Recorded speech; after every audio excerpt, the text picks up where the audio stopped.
Eu estive recentemente nos Estados Unidos. Foi a primeira vez que eu tive livre nos Estados Unidos para dar um peão, assim, poder curtir. Não tinha uma agenda passear, muito restrita. Tá. Viajar.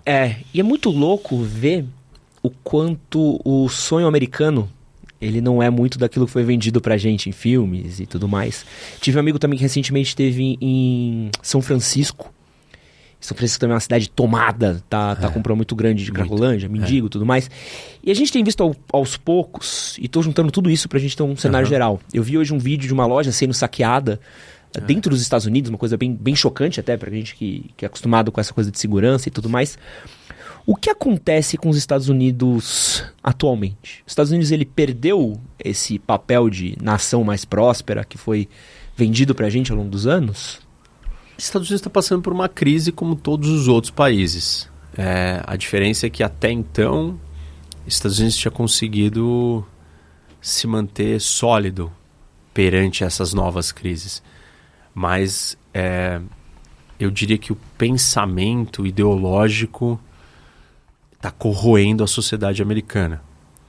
E a ideologia, ela é uma doença, né? Eu entendo assim quase que como uma doença, porque ela atinge a realidade e te impede de você ver as coisas como elas são.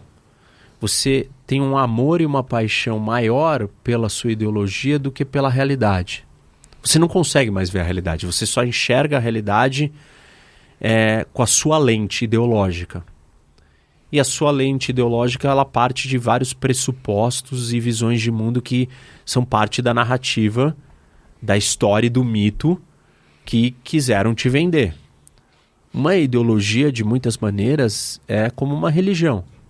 Ela tem uma doutrina, ela tem uma visão de mundo e ela diz o que é certo e errado.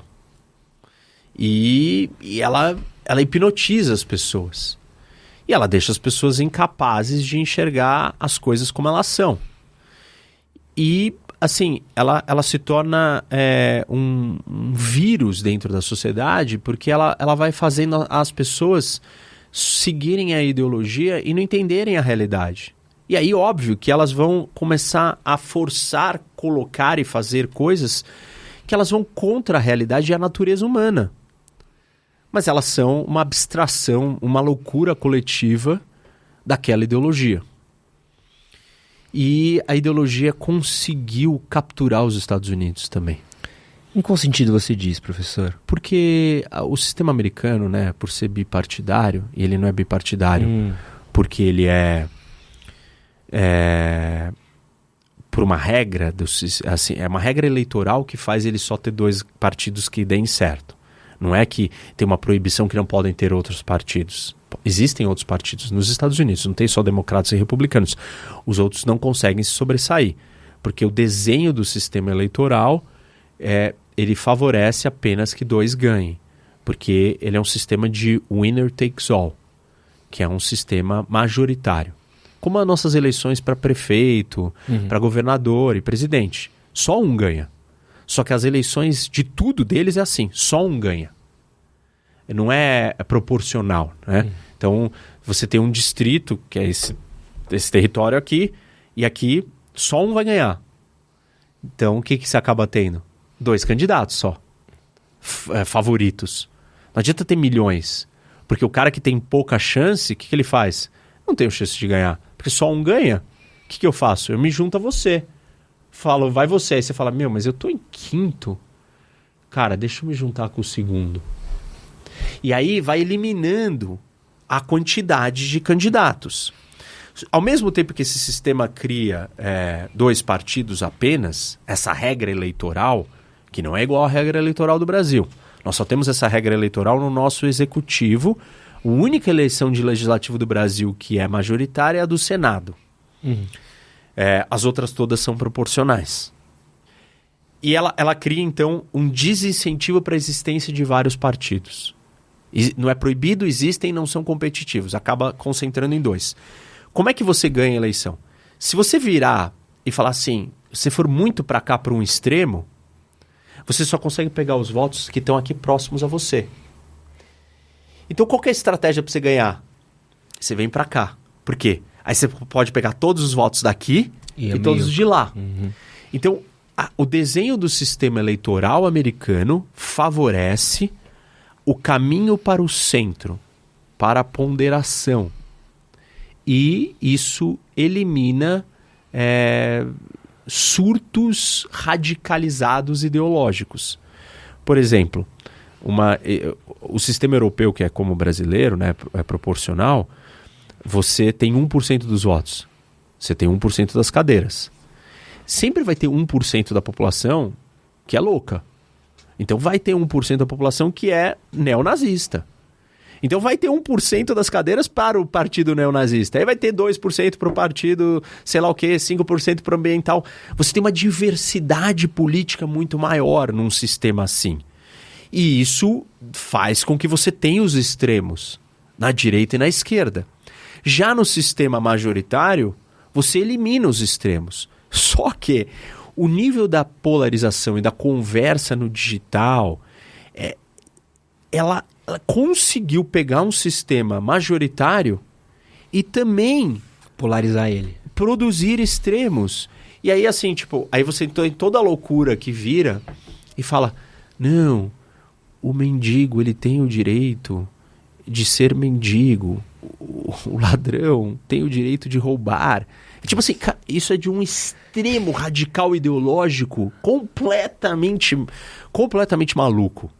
Completamente maluco. Isso vai contra toda e qualquer ordem e regra de todos os momentos da história da vida humana. Não, pra quem não sabe, acho que é São Francisco que tem a lei do... Você pode roubar um celular e você é solto. Você não é preso por roubo por pequeno furto, que é um... Isso, quem é que defende essa ideologia? Extrema esquerda. Os democratas, né? Radicais de extrema esquerda. Tem uma parte do Partido Democrata que se tornou uma parte de extrema esquerda radical. E aí os republicanos estão pirando com os QAnon. A sua parte de extrema direita. Só que aí qual é o problema? Com a polarização, o populismo, a ascensão do populismo. E por que o populismo surge?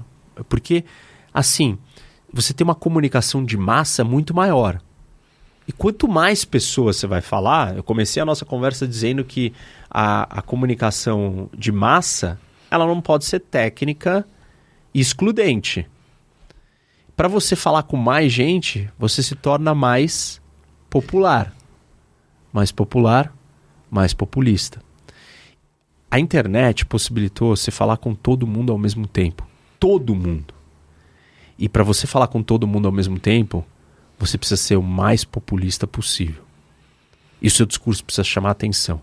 Se o seu discurso chamar atenção, ele tem que ser um discurso mais populista. Porque tem um bombardeio de discursos. Você faz discurso, eu faço discurso, todo mundo faz discurso agora. Quantos milhões de canais existem no YouTube? E, assim, tipo, um número sem precedentes. Então, quem que vai chamar mais atenção? Aquele que falar mais alto, falar a coisa mais chamativa, mais estridente, mais maluca. A democratização da fala, do espaço de fala, trouxe uma superficialização da fala. Invariável. Se todo mundo pode falar, a qualidade, ela não está na quantidade.